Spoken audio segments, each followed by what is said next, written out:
What I've noticed that happens a lot in the Premier League is that there's a player in maybe a team between 20th and maybe 8th. There'll be one of their star players.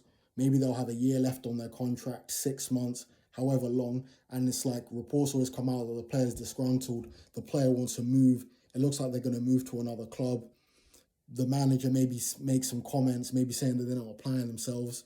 And then literally the next week, you see that they sign a deal with that club. And I always wonder, is that just kind of like a hush money thing where it's like, okay, you know what, we're going to up your contract and then we're going to let you leave at the end of the season? Is that what that is? Because I never understood, like, why would the clubs not get them to just up their wages immediately to negate all of the speculation? Because I'm looking at the Cunha thing, for example. I remember after the Chelsea game, the Wolves manager had come out and said that Cunha, clearly his head wasn't in it. He wasn't applying himself. Even if you saw when he took the corners for that game, the corners were going out for goal kicks, if that makes sense. They weren't even beating the first man. His head clearly wasn't in it. He wasn't up to standard. And now a week later, this guy signed a deal till 2029.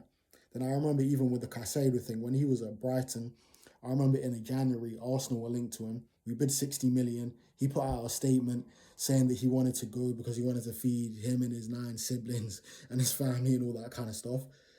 Brighton rejected it. The next week, Caicedo signs a deal, and then in the summer he goes.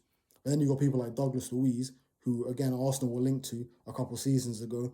He only had a year left on his deal, or like 9 months at that point.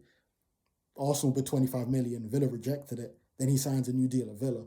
But I don't understand like why he wouldn't have wanted to go to a new club because he's at Juventus now. So with these new deals, like why do the clubs not offer them to the players straight away if they're already on low wages?